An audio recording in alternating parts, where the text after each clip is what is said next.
So I'm a little nervous. You're nervous right now? I'm a little nervous. It's just me. Well, yeah, but we're not. It's different.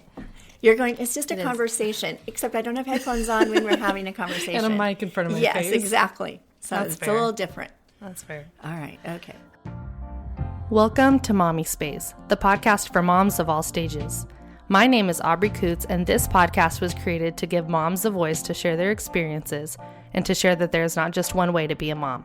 This is a place where you can learn to love the woman inside the mother. Welcome back to Mommispace. This is Aubrey Coots, and today I am here chatting with my sweet friend and one of my mentors and a teacher from a long time ago, Shelly Thorsell. And I have known her since I was in 6th grade. She was my 6th grade literature teacher at Crossroads. Shout out to anyone from Crossroads listening. And I'm just really thankful that now, I don't know how many years, 16 years later, you're still in my life. And that's been a really special relationship. So Shelly is somebody that when I think about family traditions, she comes to mind. She loves Christmas and has Christmas decorations year round, which I love. And so I wanted to just kind of hear more about what family traditions have looked like in her life and with her kids and now with her grandkids. So Shelly, welcome to Mommispace. Thank you, Aubrey. Yeah, thanks for being willing to be interviewed. And we're just sitting at her dining room table, just having a casual conversation. So there's no pressure, but we have headphones and a mic in front of our face. Right. So first off, I'd love if you could just talk a little bit, for those that don't know you, about kind of like who you are, what your family unit looks like at this point, and a little bit about your journey into motherhood, becoming a mom. So I have 2 sons, Jason, and Jason's married to Tracy, and they live in Yorba Linda. And then my youngest son, Kevin, he's married to Ilana, and they live 3 blocks away, yay, which is great fun. And they have 3 children, Micah, who's 6, Malia, who's 4, and McKenna, who is 7 weeks. Yeah. So that is great fun, and I call her the Thanksgiving baby because she was born November 3rd. Aww. So, yeah. So that's kind of my family now. Yeah. That's great. Yeah. Yeah, and it's fun that you have grandkids that are so close. And it is. I'm very, very fortunate. A lot of my friends, their children are out of state. Yeah. And they don't get to see their children, but they don't get to see their grandchildren either. Yeah. So I'm very grateful. Talking about family traditions, for you, thinking back to your own childhood, what are some family traditions that maybe you had as a kid? The biggest tradition we had was, so my birthday is on December 16th. So we always had the Christmas tree by my birthday. Oh, cool. Yeah, when I was little and growing up. And then the tradition was me and my dad would go and get the tree together. And so when I was younger, we would go to like the Christmas tree lots, and we might go to like 3 or 4 of them. Yeah. And then we would find one, and my job was, once we found one, I was supposed to stand there so no one else would take it, and then he would go get the person to come get it for us. Yeah. So that was my job. Then when I got older, we started going to like only 2 places because he didn't feel like going to more than 2 places. And then later on in his years, we would just go to 1 place. Yeah. But we still did it. Yeah. And it was still great fun. And my job was still to stand by the tree to make sure nobody got our tree. Yeah. So those were special times with Daddy. And that was our tradition. And then we would bring it home, and then Mom would decorate it. Yeah. And she was a tinsel girl. So I remember one time they were going out, so she said, well, put the tinsel on the tree. And I was like, okay. Well, I did 3 or 4 or 5 or 8 tinsels at one time. Yeah. And no, she came home and she's like, oh no, I had to redo it. She made me redo it. Oh, man. So I had to do only 1 at a time. Oh.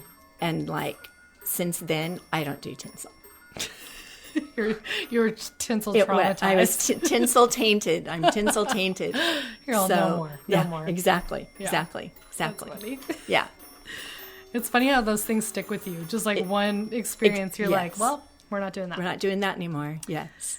So on the opposite end of things you're not doing, how did you decide traditions that you and Tom wanted to bring into your own family when you had kids, or you still have kids, when they were young? when they were little. Yeah. Well, always for me, I always just wanted the tree up by my birthday. I mean, that was really like, we just continued that on. I don't even know that we really talked about it. It was just something, I'm an only child, so it was just something that, of course, why wouldn't we do that? Like, of course we would do it. I think one of the things was his family celebrated Christmas Eve. Okay. And then my family celebrated Christmas Day. Okay.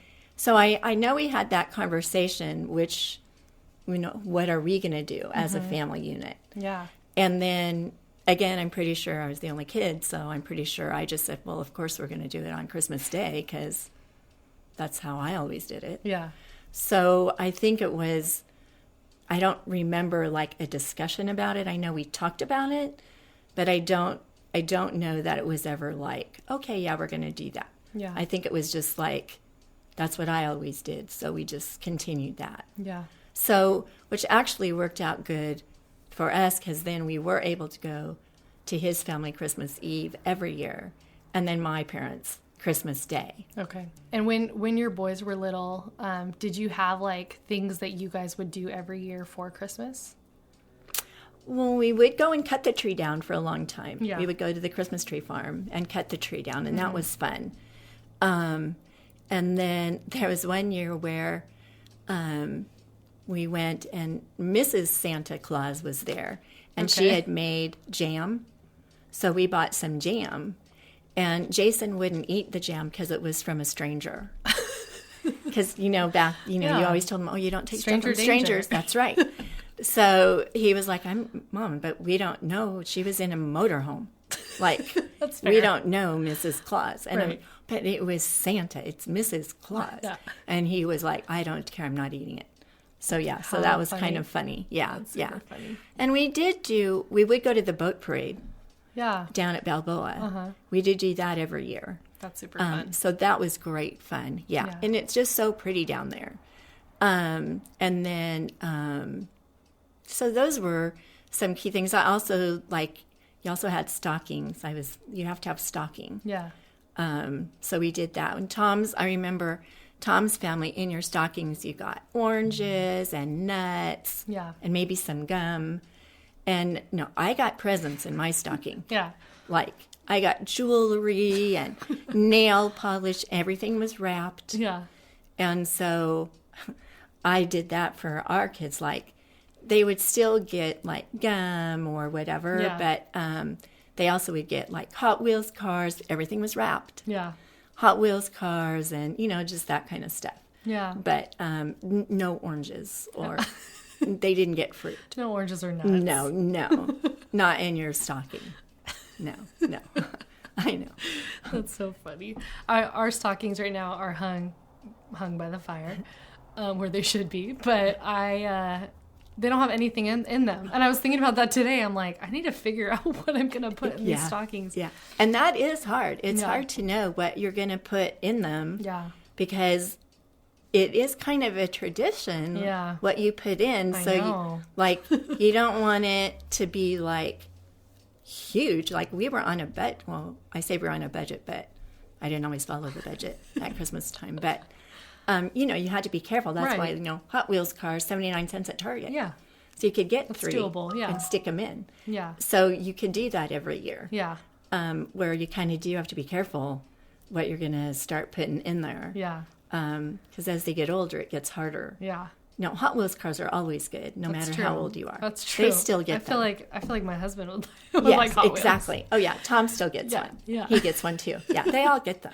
Even the girls get them. Yeah. Everybody gets one. Yeah. So I like that. That's a good idea. Yeah. Yeah. Do you have, a favorite memory of any of those traditions you did with your kids? Is there a memory that, sticks out? I am a Santa person. Like, I know Santa's not real. But I know, yeah. If any, make your children go away because I said that. But, I told my children, no, there was a St. Nicholas, and he did do a good job, and he was a kind person. And coal was something that people needed. So putting coal, actually it started in their shoes. Mm-hmm. Putting coal in their shoe was like, that was a great thing because that's how they were keeping warm. Yeah. And so I don't know how that turned into getting coal because you were naughty. Yeah. And I never really did the, you need to be good or Santa won't come. I never did that. Yeah. But there was one time when we were down at Balboa Island and we were having lunch down there. So it was around my birthday. Mm-hmm. And we were at Wilma's, which was a patio. Okay. And we were eating, and Mr. and Mrs. Claus walk by on the other side of the street. Okay. I am running out of the restaurant. Santa, Santa. So then my children, they were kind of little. Yeah. They were probably 7. Okay. And so we're all waiting, and then we all cross the street together, yelling, Santa, Santa. And then we go, Tom's in the restaurant by himself, pretending like he doesn't know us at all. And so we go and talk to Santa, and then we're coming back, and Jason was like, Santa's very tall. He was very tall. I go, yeah, he's kind of as tall as Santa. So we've had different Santas. He was the super tall Santa, the gentleman down the street that we call Mr. and Mrs. Claus. Yeah. They're just such kind people that if there was a Santa and Mrs. Claus, it would be them. That would be them, right? You know them. Yeah. It would be them. And so I think that's been super fun. But I don't know that my children, I don't know that Kevin and Ilana are carrying that on. Okay. But for me, it was just fun. Yeah. Just a fun, I think my children knew it wasn't really real. Yeah. Their presents from Santa got wrapped in the same presents. Yeah. The wrapping paper was same the writing same. as mom's. Exactly. And then they got older. It was like, this looks like your writing. Or, how come he has the same wrapping paper? And I remember going, oh, Santa has very good taste. We go shopping at Target, the same place at the North Pole. Right. It's, Yeah. So, I always had an answer. But, I have this little gray in my hair right here. And when I was teaching school, I don't remember who it was, but told me, oh, look, Miss Thorsell, you have tinsel in your hair. So I just call it tinsel now. Yeah. But Malia was asking me about it. Morma, you have tinsel. Or she goes, you have gray right here. I was going, oh, no, that's tinsel. So if Santa needs me, he always knows where I am. And this was in the summer. Yeah. And she was like, what?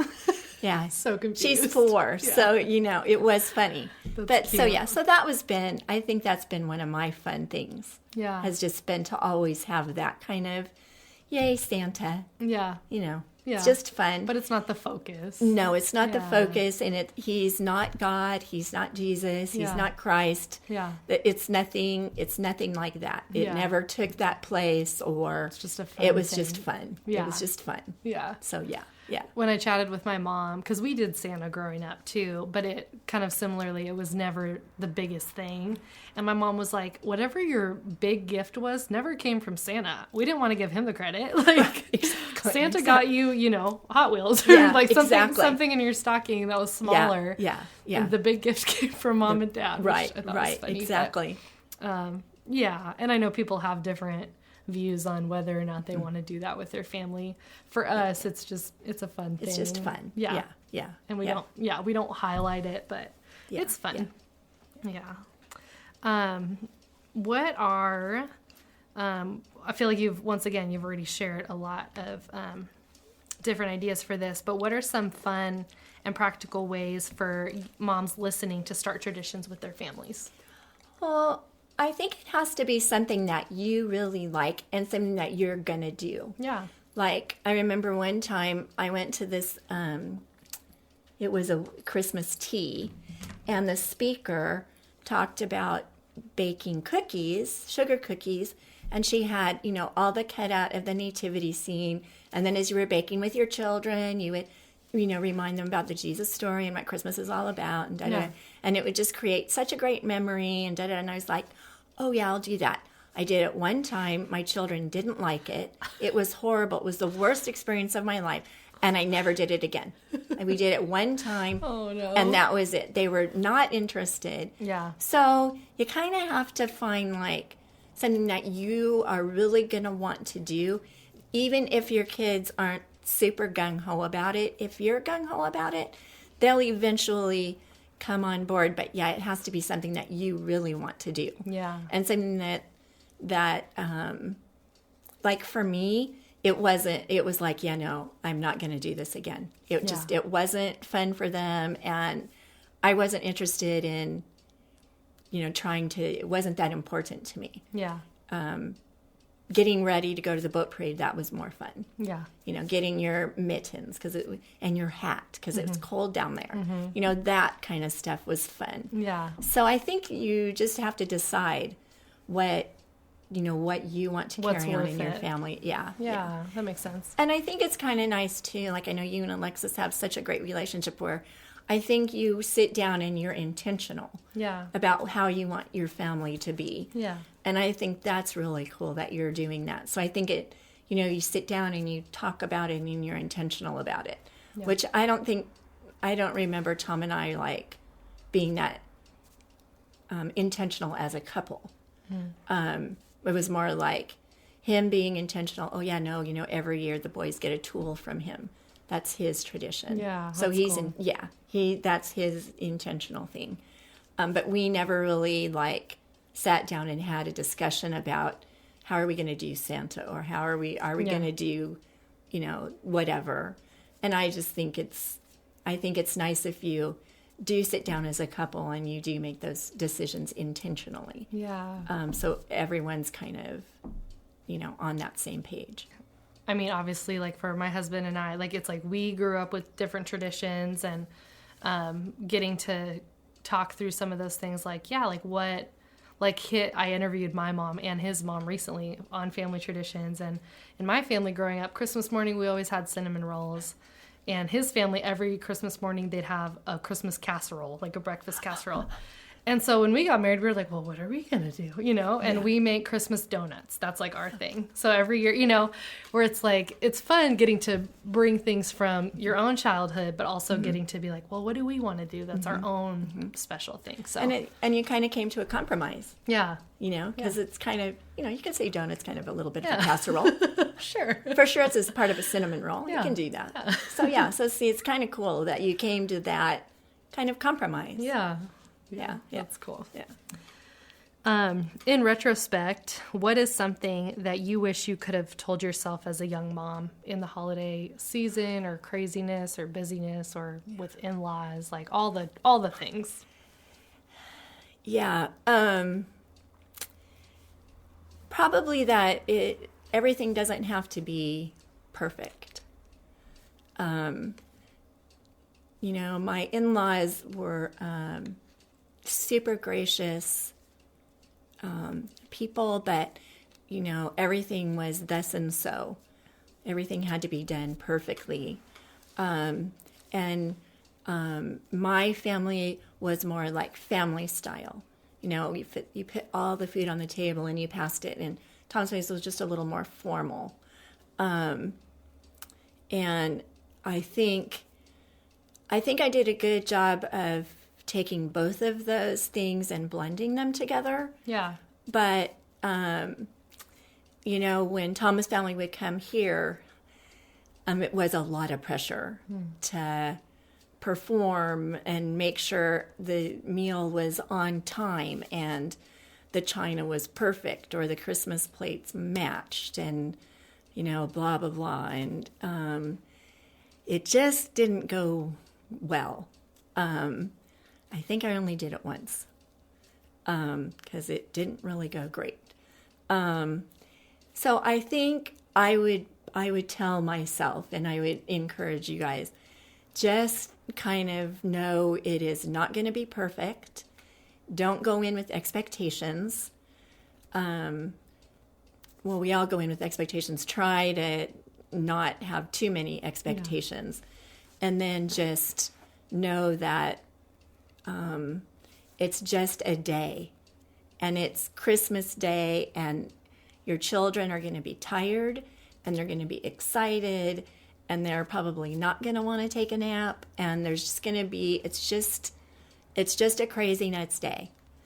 And trying to get ready and get everything on the table hot.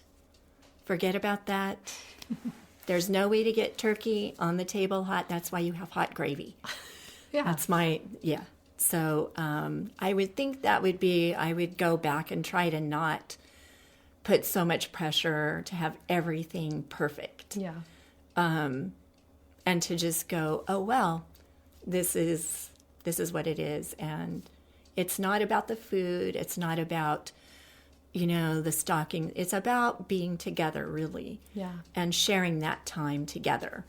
The food is just a reason. Yeah. It's not really the thing. Yeah. Yeah. Yeah. That's a good reminder. And I know that this has been so far in my marriage, the easiest holiday season that we've approached. And I think we're just finally kind of learning what to let go of and what to communicate more clearly about. But I think that is such a great reminder of it's not about having, the perfect meal or the perfect dishes or having everything just so. But really, just coming together and having time together as a family. And it doesn't mean, that you're not a good homemaker or you're not a good wife or you're not a good mom. It doesn't mean any of those things. You're still a good wife. You're still a good homemaker. You're still a good mom, even if the turkey's 45 minutes late, dinner's 45 minutes late. Yeah. Oh, well, it doesn't mean you didn't do it right or whatever. It's that's just what happens sometimes. Yeah. So it's not a reflection on any of those things. Yeah. So try not to take it as that. Even when your company comes and maybe they're like, oh, you're having turkey again. Oh, thanks for that. Yeah. So, you just got to kind of go with it all and just... do the best you can. Yeah. Yeah. That's a good reminder. Yeah. Well, for you in this next season, or maybe even things you've done in the last few years, what are some holiday traditions with grandchildren that you've done or that you want to do? Watching Christmas movies with them, that's been super fun. We watched Polar Express together. That was super fun. We watched Elf together, so that was fun. It's a little different when it's your grandchildren because they come and go. Yeah. So, but they know, our Christmas tree is up early. They know that. Yeah. Micah comes in, wait till you see this. Every year, that's what he says when the tree's up so early. So I think they just know. There's certain things that, they call me Morma, Morma's house, that, is done differently. Yeah. But it's a little different, with them, and having those Christmas traditions. Yeah. I think just being available, reading Christmas books, Christmas stories, reading the Polar Express and then watching the movie, that's always a fun thing to do. Yeah. To read the book and then watch the movie is always fun. I think that would be one thing. Yeah. Yeah. This is kind of backtracking a little bit, but I know that you love to bake. Mm-hmm. Yeah. And you're the cookie queen. So what are some of your favorite treats or cookies to bake during the holidays? Yeah, well, I still do the Swedish stamp cookies. Yeah. And my grand people, they're still a little too young. Mm-hmm. But I am looking forward to doing that with them. Probably next year, Malia will be ready to do it. Yeah. I don't think Micah, he might want to stamp a few, but he's going to be I'm going to go be with Bumpa. Yeah. I think he's going to be more of that. But I still like doing that, and I still bake those, and I still bake the Russian tea cakes that my mom always baked. Yeah. And and the pumpkin bread. I still do that every year. Yeah. Even though nobody in my family likes pumpkin, my neighbors do. Yeah. So, I bake it for them. So yeah. Yeah. And, the baking of the cookies really started with my mom. So that was fun. She was a great baker. She made really good fudge, which I've never been able to make as good as she did. So some of that came from Mom. Yeah, some of those traditions came from Mom. There was one year, I remember I was little, and my mom would make the Russian tea cakes and then whiskey balls. And they look the same because they're both rolled in powdered sugar. Okay.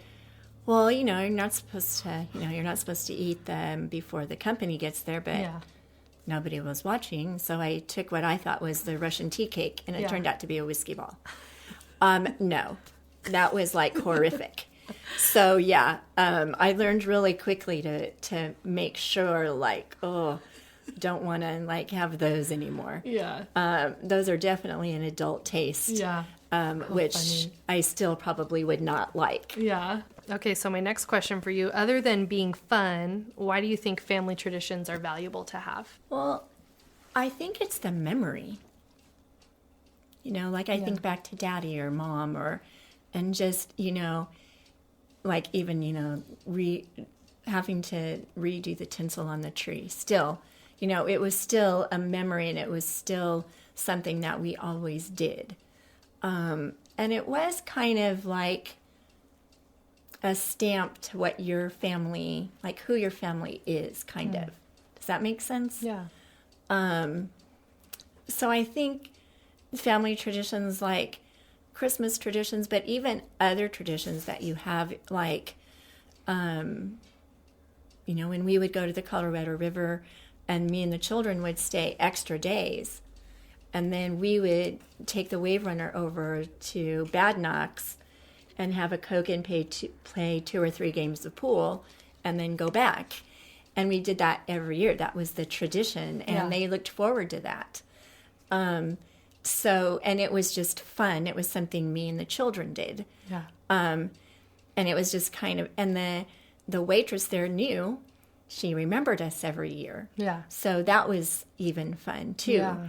So I think a lot of times too, the family traditions go to your neighbors, and then they get to know who you are as a person. Yeah.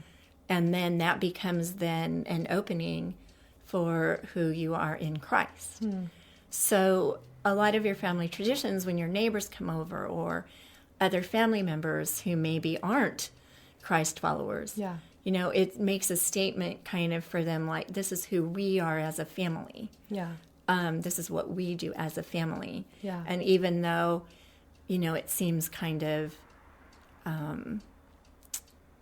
non-essential to us, like delivering the pumpkin bread, it does matter to my neighbors. Like, they wait for it every year. And you find out later, oh no, we love that you do that. Yeah. So you don't really know what the impact is that you're having when you have these traditions that you do as a family, that you're having on other people and the friends that your children bring home as well.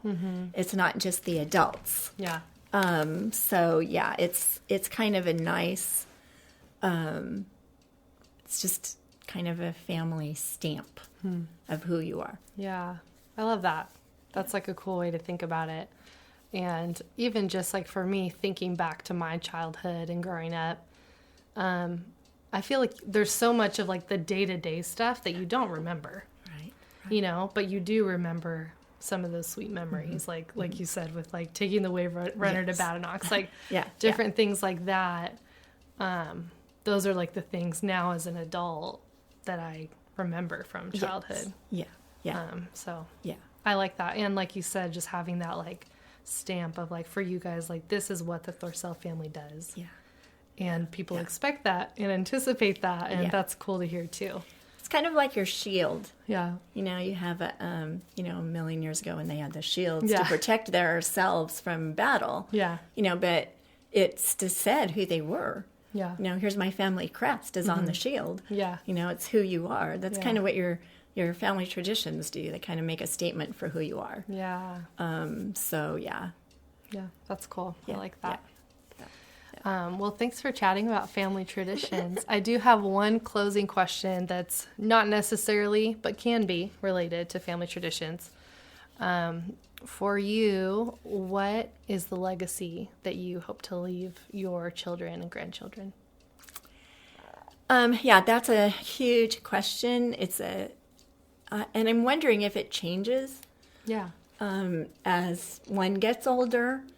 I think you kind of always have to be aware of the legacy that you're leaving with your neighbors or your friends. But I would hope that they would look back and know that I really loved God and I really tried to live out the life that God would have wanted me to live out. Yeah. No matter what the situation or the circumstance, that I tried to still always see him in that situation and in that circumstance, and to know that he's always with. You're never really alone. So I would hope that they would know that just from how I lived.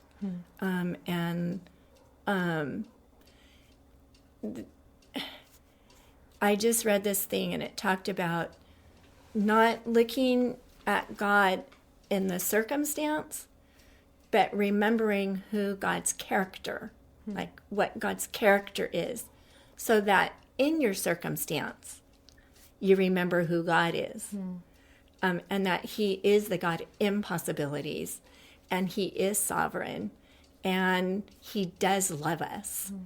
And so everything he does is for our good and his glory. Yeah. Even though it doesn't always make sense to us at the time. Yeah. Or even later, it doesn't make sense. Just coming back and having that faith at the end of it all. Yeah. That, God doesn't require my understanding. He does require my obedience. And so whatever is happening in life, I may not understand why this is happening to me or my family or my friends. Yeah. But I know that God is in it. It's not that you're not saying, God, why is this happening? Or, kind of having that conversation with God about it all. Yeah. But that you come back. You come back around to that circle of, okay, yes, God is who he says he is. And he always does what he says he's going to do. Always. You can count on him for that. Yeah. So I would hope that they would, and that you would, and my neighbors would know that, I didn't just go to church every Sunday. Yeah. That I really loved God and that I tried to live out that love that he reflects. So, yeah. Yeah. Thank you for sharing that. And I think, just the years that I've known you, your life does reflect that. Thank you. Thank you for loving me. Yeah. Thank you. And thanks for letting me love you back. Yeah. You're really good at loving. Thank you. Thank you so much for listening. Be sure to check out all of the goodness from today's episode on the show notes and share this with a friend if it impacted you in any way. You can also leave a review on iTunes so other mamas can join in the movement of loving the woman inside the mother. Join our online Mommispace community every day by following us on Instagram at Mommispace, where you can interact with me, some of our past guests, ask simple or hard questions, and give your valuable input on how to make Mommispace an even more beautiful and safe place for mamas all over the world. All my love to you, Mama. You are enough.